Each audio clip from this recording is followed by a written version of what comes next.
You are most welcome, ladies and gentlemen, to Real Impartation Moment on Tuesday Night Anatomy with Daniel Okun. Today's section, we are still in the region of neurovasculature. My friends, today I want to take you through the embryonic development of the arterial system. Now, because this one is going to be a de novo process, going to form these arteries from scratch, okay, that is something we call vasculogenesis. Okay, now this is actually different from something we call angiogenesis or neoangiogenesis.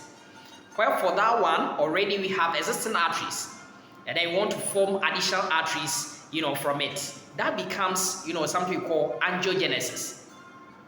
That is not a de novo process because we are forming from already existing arteries. Yes, sometimes there could be an injury of an artery, and then new ones will have to form. Okay, especially in females. Okay, every time of the month, new arteries, these para arteries, they get ruptured, new ones will have to form. That becomes angiogenesis, forming new blood vessels. But my friends, this time around, we are looking at how these blood vessels are formed from scratch. And so it is something that most students find it a bit difficult, okay, to comprehend. Okay, we teach them and they don't really understand these things. And my friends, that is why it is my job as the noted anatomical prophet to take you through some of these concepts, okay, for your understanding. And so we are going to draw whatever I'm going to do, you do same, okay, so that you can really follow the concept I'm going to do. So my friends, without much ado, let's set the ball rolling. So we are looking at vasculogenesis of the arterial system. Vascular.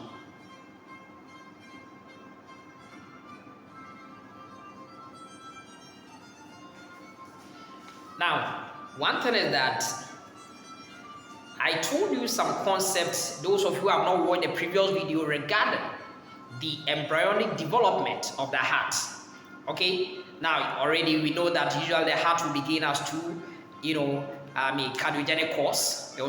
There were no cavities in them, and later there will be that kind of cavities created in there, so that we have something we call cardiogenic cores in the cardiogenic area. Of course, that is what we see. And then one thing that we know that these, endocardial tubes will fuse together to form something we call the heart tube. Of course, one thing that we know about this heart tube is that we are going to have from caudal to cranial region, we are going to have what we call the sinus venosus, the venous end of the heart tube, which will have horns, left and right horns. Okay, we've done some of these things.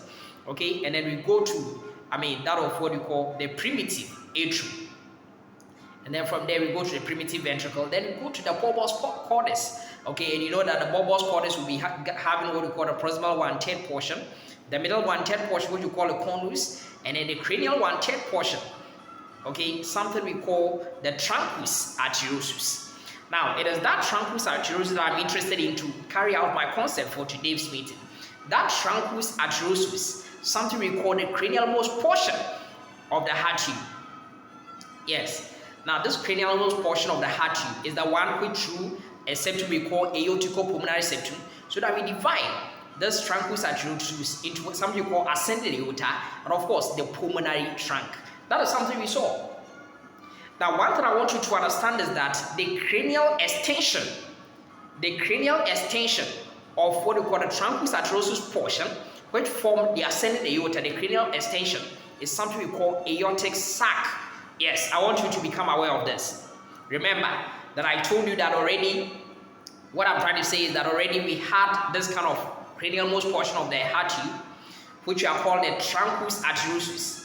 This truncus arteriosus, with the help of aorticopulmonary septum, and because this aorticopulmonary septum takes a spiral course, we also call this septum spiral septum.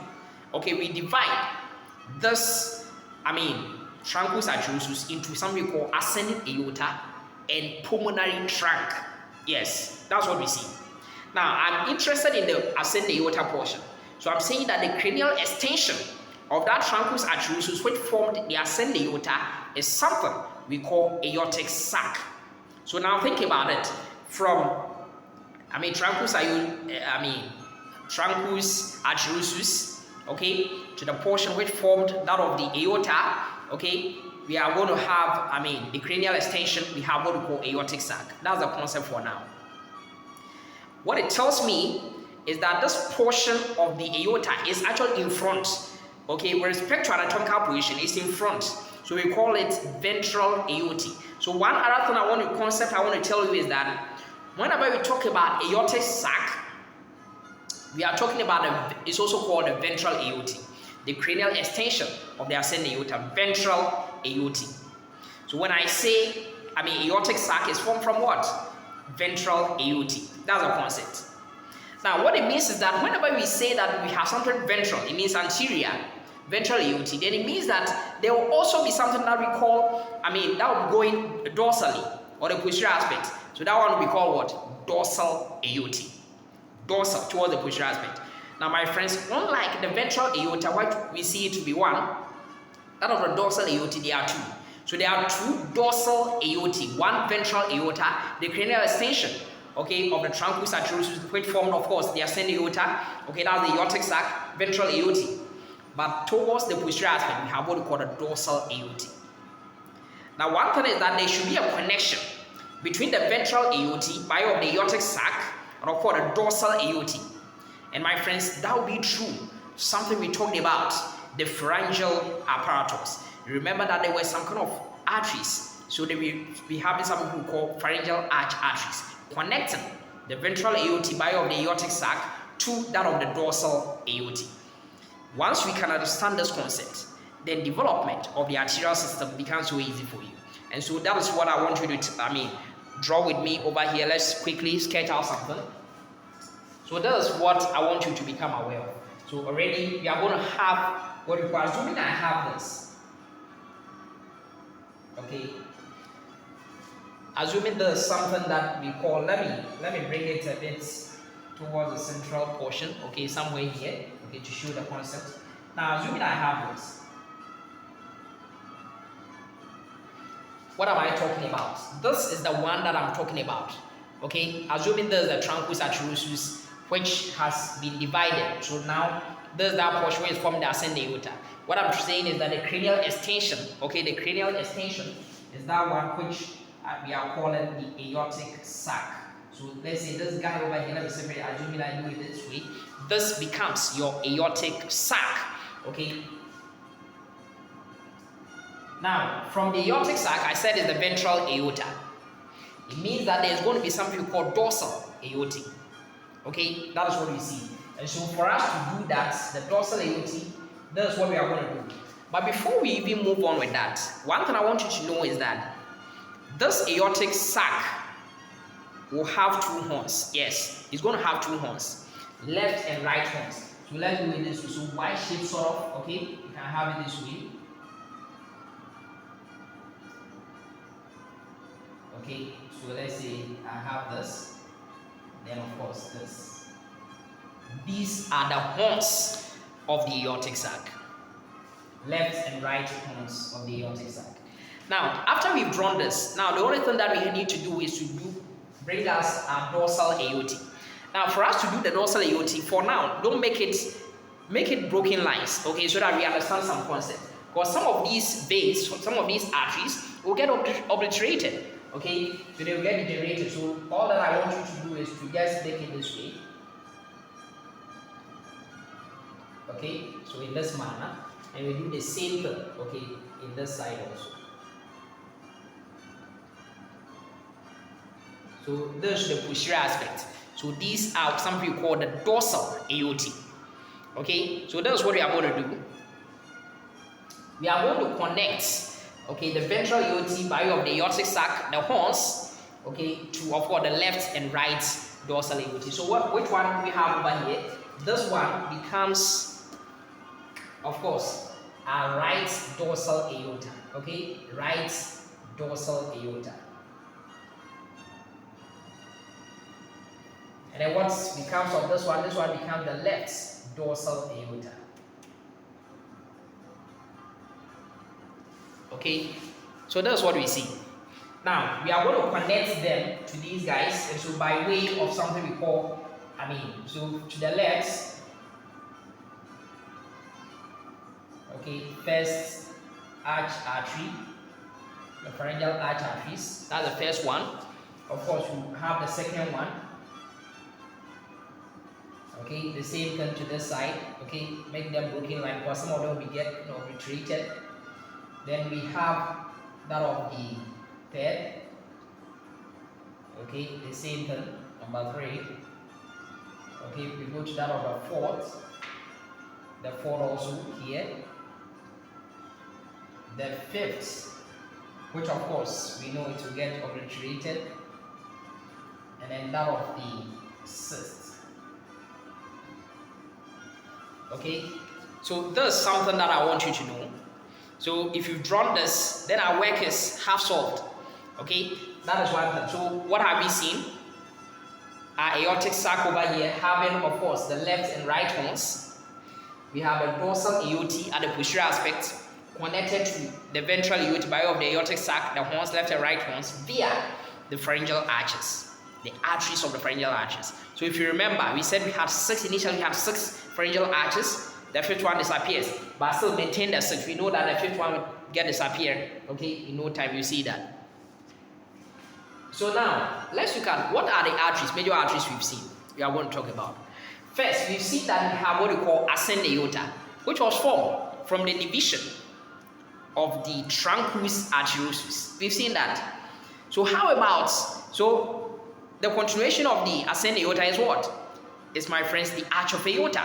And that is why the arch of aorta, you know the arch of aorta? Aorta goes to the left side. So the arch of aorta, what will be the derivatives of the arch of aorta? So the continuation, I want you to pay attention. The arch of aorta is happening this way. Okay, so it goes in this manner. So it's coming from, of course, this aortic sac, the left horn of aortic sac. Then, of course, it continues, okay, by way of the fourth arch, pharyngeal arch artery. Okay, left pharyngeal arch artery. Then it even descends. Okay, so that's your arch of aorta. So now let's talk about the derivatives of the arch of aorta. I want you to be able to tell me what are the derivatives of this arch of aorta. So let's put those things down. Okay, quickly. Arch of aorta. What are the derivatives? Arch of aorta.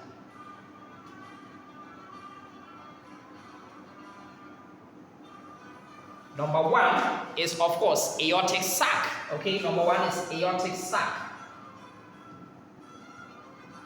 Number 2 is, of course, the left horn of aortic sac. Left horn of aortic sac.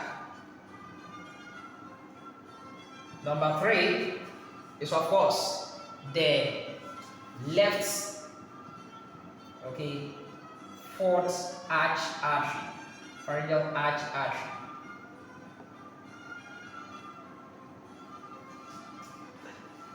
Then, of course, there's a fourth component. That is, of course, not the cranial, but sort of the caudal portion of course, the left dorsal aorta. So we're talking about some portion of the caudal portion of left dorsal aorta. Okay, so I want you to appreciate this, okay, or these are the derivatives of what we call the aorta. So having seen the aorta, then what is next? What are the major branches, okay, that arise from, of course, this arch of aorta? So that's what we want to look at. And you know, the last time I told you the BCS branches, BCS. So let's look at that one also. So I clean this one. So the next one that we want to look at is what we call the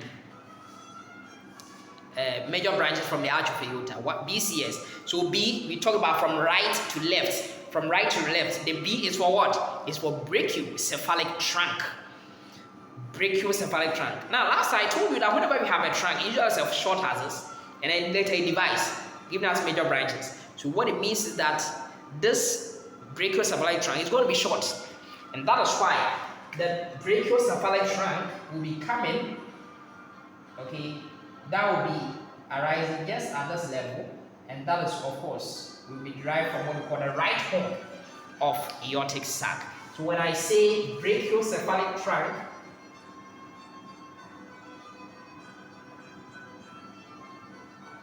derivative is a single one, and my friends, that is what we call the right horn of aortic sac. Okay, it's as simple as that. Right horn of aortic sac. Yes. So now, having seen this, then of course, BCS. You know the C is what? My friends, the C is of course common carotid artery. Common carotid artery will be coming from where? You know it will be coming from, of course, this arch of aorta, the same thing. So where is it going to come from? Let's look at, of course, that of the left. So we talk about the left common carotid artery. So left common carotid artery. So just like this way.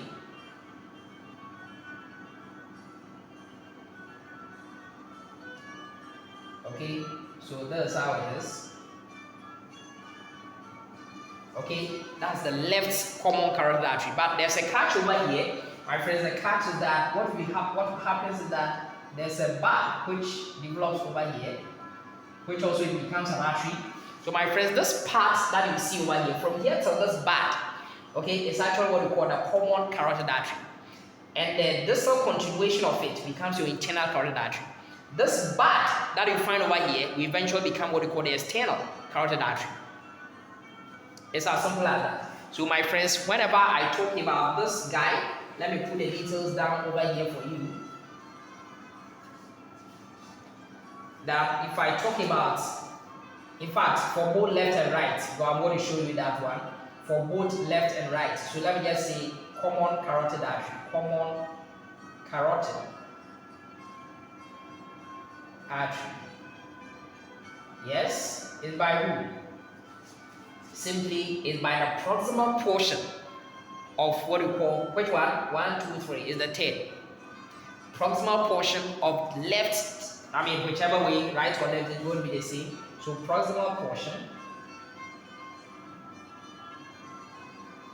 of what we call the third arch artery. Whether it's the left or right. So what I'm trying to say is that in case of that of the left, this is what we are going to see. We know that that of the left will be arising from this guy over here. So if this is the axis where we have the brachiocephalic trunk, continuation also from the third, okay, so it's like this. So the same thing, nothing changes, the left and right, just like to be arising over here from where the brachiocephalic trunk ended. Okay, still we are going to have a sprout over here by way of what we call the external carotid artery as a bud, and that is why this one over here becomes, okay, the formation of the external carotid artery becomes an example of angiogenesis and not vasculogenesis, okay, because it comes as a bud over here, sprout over there. Okay, now how about the internal carotid artery? That's what we want to see. Internal carotid artery, yes, both left and right.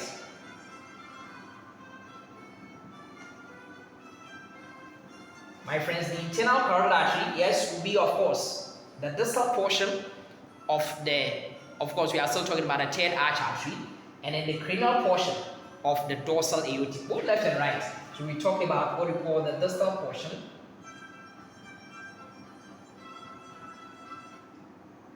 third arch, pharyngeal arch artery. That's number one. And number two will be of course what you call the cranial part of dorsal aorta. Yes, that's what we are going to see for both the left hand and the right. So there's no discrimination between the two, left and right. So my friends, we are through with this one also. That is the common carotid artery, and then of course the internal carotid artery. Okay, the development. Now, if you've seen that, then of course we said BCS. So how about the S? Left subclavian artery. Left subclavian artery. And my friends, one thing about the left subclavian artery is that, okay, there is something more that I'm going to introduce you to it. From where the arch of aorta ended, okay, here, let me tell you something. This same thing I have over here, I still have some here. Okay, I'll still have some. Let me put it over here.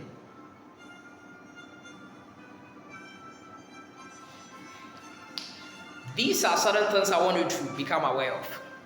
Around where the C7 vertebra is, which is in line with where the upper limb is. So it means this guy over here, which I've drawn over here, okay, these guys will be growing in the upper limb band. Yes. And then the C7, which related is the cervical region, the neck region. Okay, so there are some arteries too which are in the various segments of the body. We have the thoracic segment, we have lumbar segment, we have the cervical, the neck region. Okay, and they are in between these segments. So my friend, these guys, we call them servants. Okay, I told you C7. Servant intersegmental arteries. But because in the neck region, you want to qualify with the word cervical by way of neck. And that is why this guy over here, which I'm trying to explain over here, is what we call the left servant intersegmental, servant cervical. Let me put it that way. Intersegmental artery.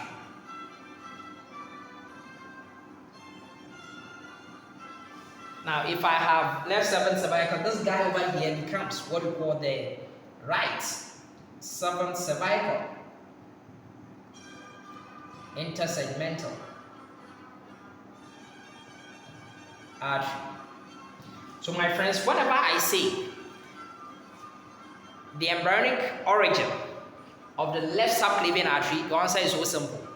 Left servant cervical intersegmental artery.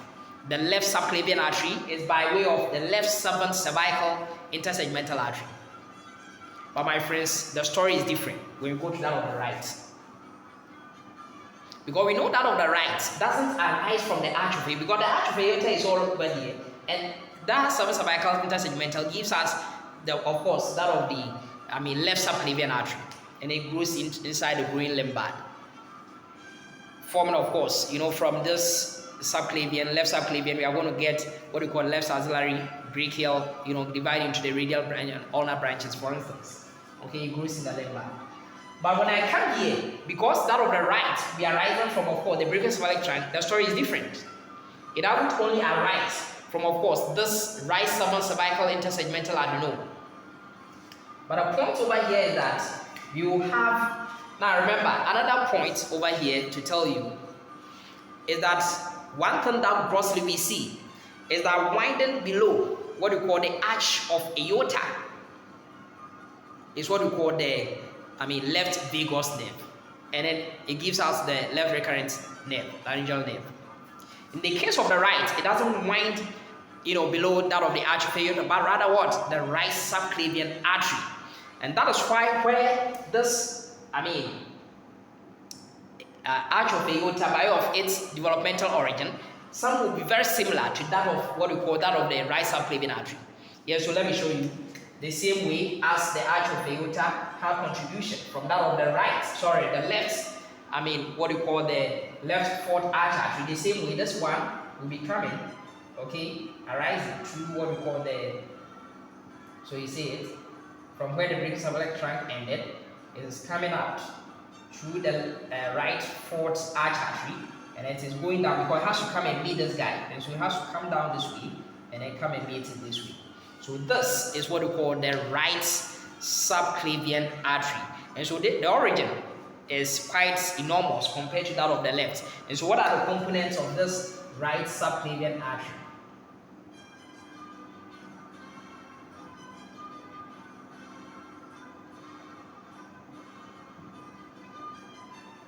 Number one, yes, that of the right, okay, fourth arch artery, pharyngeal arch artery.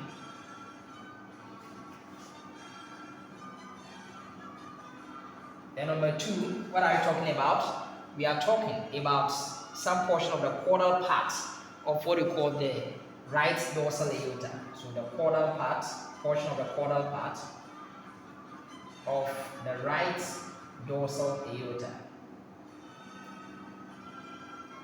And then number three, the right servant cervical intersegmental artery.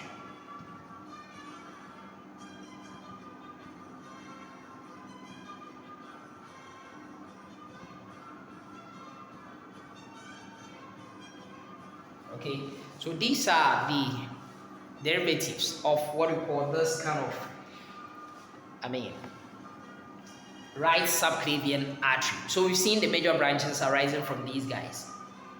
Now let's think about it. Let me tell you something before I move on. We've seen that in the case, okay, let's take our minds back to when I taught you the pharyngeal apparatus. I told you, what did I tell you was the first, artery for the first pharyngeal arch? Yes. I'm sure you can answer it. The artery for the first pharyngeal arch. I told you that the artery for the first pharyngeal arch, okay, you can see it's still broken. So it's a remnant. Remnant of the artery of the first pharyngeal arch. It is something we call maxillary artery. Maxillary. So if you remember, if you can recall that, we said it's the maxillary artery on either side. Maxillary artery. Remnant of it. And then what did I tell you? The remnant of the second arch. Okay, its artery. What are the remnants?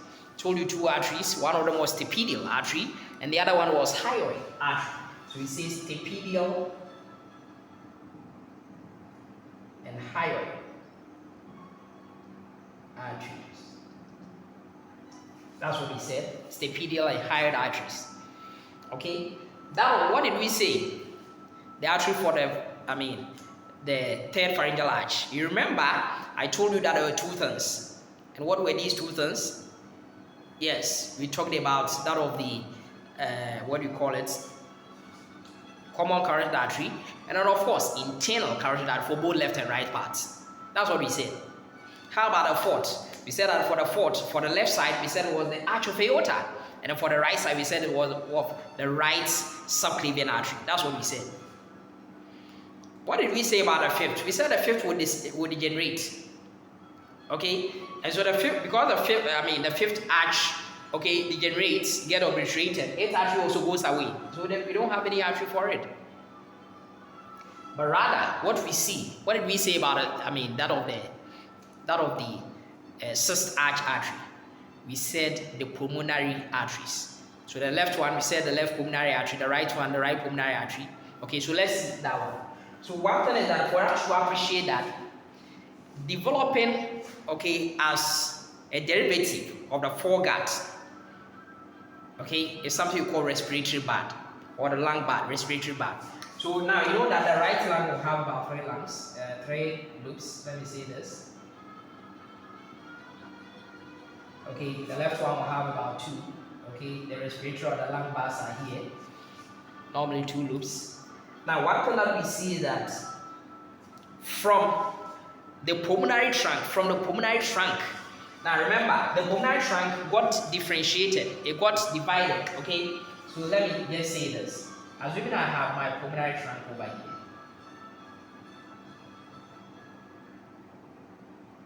Okay, now one thing that we will see is that from here, we will see that the pulmonary trunk divides into 2. But one thing is that it comes all the way in this way and it invades this guy. The other one too also comes all the way this way and it comes and invades this guy. And make it this way. Okay, so I'm using blue because pulmonary arteries will be carrying oxygen poor blood. So whenever we ask you about the derivatives of these pulmonary arteries, okay, if I say that of the right pulmonary artery is by way of course, the proximal part of what we call that of the right sixth arch artery, proximal part of right sixth arch artery. Okay, then that of the left will be by way of the proximal part of what we call the left sixth arch artery. Yes, that's what we see. But in the case of that of the left, I told you that there's one more artery which you have to add to it. And my friends, that artery, okay, will be taking care of the distal portion of the left sixth arch artery. And this guy is the ductus arteriosus. Ductus arteriosus. You know, getting to the distal portion, you know that this guy, okay, we continue downwards as the descending thoracic aorta.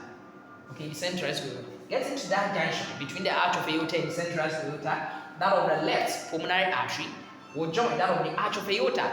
And this guy over here is nothing but the ductus arteriosus. Ductus arteriosus. Okay, so this guy over here. is the ductus arteriosus, so that it shunts blood, okay, from what we call the pulmonary artery, okay, mainly of course this left pulmonary artery, to of course the aorta, arch of aorta, so that we bypass blood, okay, going to of course that of the lung, okay, because the lung is not fully developed. Okay, that's one thing we want to see. Ductus arteriosus. One thing that we know is that this ductus arteriosus, okay, will get obliterated, so that it becomes ligamentum arteriosum, okay, postnatally. That's what we are going to see. Having said this, then something else also comes in. There's a connection between, now this time around, for both left and right sides, we see that there's a connection. Let me use black to show you. There's a connection over here. Let me say it this way. Okay, between that portion, okay, so we are looking at the dorsal aorta for both left and right sides.